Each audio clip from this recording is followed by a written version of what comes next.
ओइजा board कुछ घर बाहर से बिल्कुल नॉर्मल दिखते हैं, लेकिन कभी-कभी उनकी दीवारों में कुछ ऐसा छुपा होता है जो हमारी सोच से भी कहीं ज्यादा डरावना होता है।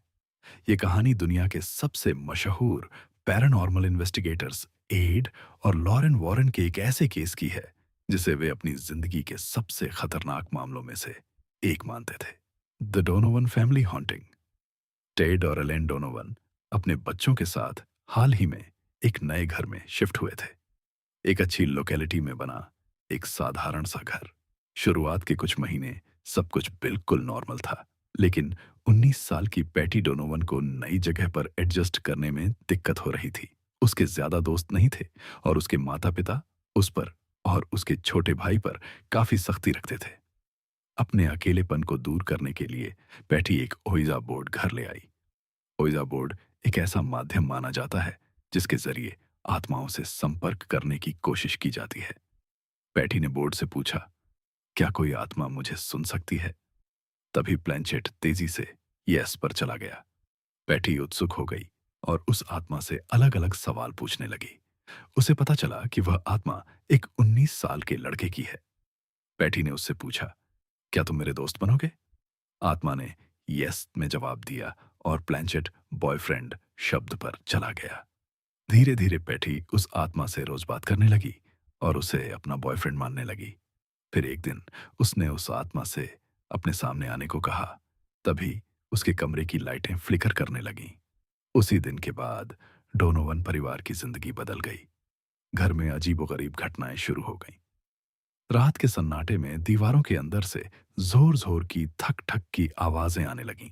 एक रात डिनर के दौरान दीवार पर लगी तस्वीर अचानक नीचे गिरकर टूट गई। अगली सुबह घर की दीवारों पर गहरी खरोंचें दिखाई दीं। साथ ही घर में सड़े हुए मांस और सल्फर जैसी भयानक बदबू फैलने लगी। चाहे खिड़कियां खोल लो, एग्जॉस्ट चला लो या परफ्यूम छिड़क लो, वह गंध जाने का नाम नहीं ले रही थी। एक दिन टेड डोनोवन ने देखा कि बाथरूम के नल से पानी की जगह खून जैसा लाल रंग का गाढ़ा तरल निकल रहा है। प्लम्बर ने इसे पुराने पाइपों की जंग बताया, लेकिन कुछ दिनों बाद वही घटना दोबारा होने लगी। अब घर के लगभग हर नल से वही लाल तरल निकल रहा था। 31 मार्च 1974 की रात सभी परिवारजन ड्राइंग रूम में टीवी देख रहे थे। तभी लाइटें फ्लिकर करने लगीं और टीवी अपने आप बंद हो गया। लगभग 6 फुट लंबा और 100 किलो वजनी ड्रेसर जमीन से ऊपर उठकर हवा में घूमने लगा। कुर्सियां और तस्वीरें भी हवा में तैरने लगीं।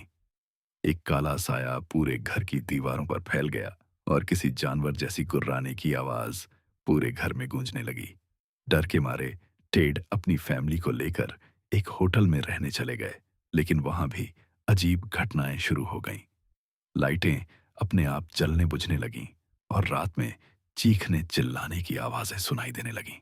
होटल मैनेजर ने उन्हें वहां से जाने के लिए कह दिया। जब परिवार वापस घर लौटा तो घर पूरी तरह अस्त व्यस्त हो चुका था। कालीनों और बिस्तरों पर क्लीनिंग फ्लूइड, शराब और परफ्यूम बिखरे पड़े थे और दीवारों पर गंदी गालियां लिखी हुई थीं। पड़ोसियों ने भी घर के अंदर से चीखने और गुर्राने की आवाजें सुनने की बात कही। जब हालात पूरी तरह नियंत्रण से बाहर हो गए तो टेड डोनोवन ने एड और लॉरेन वॉरेन से संपर्क किया। एड और लॉरेन वॉरेन दुनिया के सबसे प्रसिद्ध पैरानॉर्मल इन्वेस्टिगेटर्स थे। जब वे डोनोवन परिवार के घर पहुंचे तो उन्हें वहां का माहौल बेहद भारी और दम घोंटने वाला महसूस हुआ।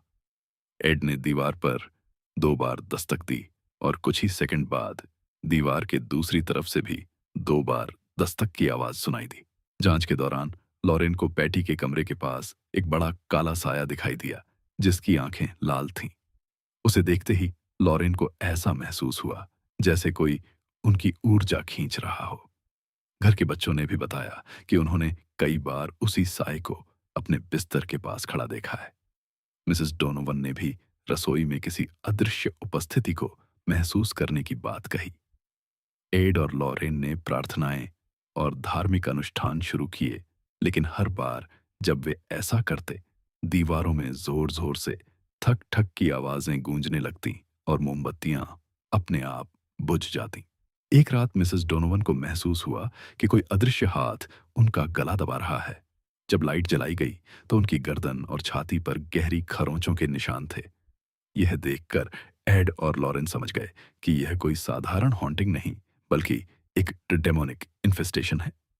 लॉरेन का मानना था कि यह शक्ति घर से बंधी हुई नहीं थी, इसलिए वह परिवार का पीछा करते हुए होटल तक पहुंच गई थी। उन्होंने यह भी कहा कि इस सत्ता को किसी ने स्वयं अपने जीवन में प्रवेश करने का रास्ता दिया है। तभी पैटी ने ओइजा बोर्ड की पूरी कहानी सबको बता दी। एड और लॉरेन को समझ आ गया कि पैटी जिस आत्मा को एक 19 वर्षीय लड़का समझ रही थी, वह वास्तव में एक खतरनाक दुष्ट सत्ता थी जिसने झूठ बोलकर उसका विश्वास जीता था। अब परिवार को बचाने का केवल एक ही रास्ता बचा था, एक्सॉर्सिज्म।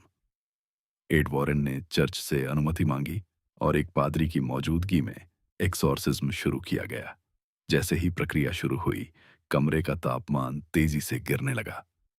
हवा बर्फ जैसी ठंडी हो गई, दीवारें कांपने लगीं, दरवाजे अपने आप खुलने और बंद होने लगे और खिड़कियां जोर जोर से हिलने लगीं। अचानक कई खिड़कियों के शीशे टूट गए और पूरे घर में तेज धमाकों जैसी आवाजें गूंजने लगीं। उसी समय परिवार के सभी सदस्यों ने उस काले साए को फिर से देखा। इस बार वह पहले से कहीं ज्यादा स्पष्ट दिखाई दे रहा था। तभी पैटी का व्यवहार अचानक बदलने लगा। वह दर्द से चीखने लगी। ऐसा लगने लगा मानो कोई अदृश्य शक्ति उस पर पूरी तरह नियंत्रण करने की कोशिश कर रही हो। पादरी लगातार प्रार्थनाएं पढ़ते रहे और एक्सॉर्सिज्म जारी रहा। कुछ समय बाद अचानक एक तेज धमाके जैसी आवाज सुनाई दी और फिर सब कुछ एकदम शांत हो गया। घर में गूंजने वाली सभी आवाजें बंद हो गईं, बदबू गायब हो गई और नलों से साफ पानी आने लगा। पैटी धीरे धीरे सामान्य अवस्था में लौट आई। जब उसने अपनी आंखें खोलीं तो वह बेहद थकी हुई थी, लेकिन पहले की तरह डरी हुई नहीं थी। परिवार के अनुसार उस दिन के बाद घर में होने वाली अधिकांश भयावह घटनाएं बंद हो गईं। एड और लॉरेन वॉरेन ने इस मामले को अपने सबसे कठिन और खतरनाक मामलों में से एक बताया। आज भी इस कहानी का जिक्र पैरानॉर्मल दुनिया के चर्चित मामलों में किया जाता है। हालांकि इस घटना के कई हिस्सों को लेकर अलग-अलग राय मौजूद है, लेकिन डोनोवन परिवार का दावा था कि उन्होंने जो कुछ भी देखा और झेला, वह उनके जीवन का सबसे डरावना अनुभव था। और शायद इसी वजह से कई लोग आज भी मानते हैं कि कुछ दरवाजे ऐसे होते हैं जिन्हें कभी खोलना ही नहीं चाहिए, क्योंकि कभी-कभी हमें जवाब तो मिल जाते हैं, लेकिन उन जवाबों की कीमत हमारी कल्पना से कहीं ज्यादा बड़ी हो सकती है।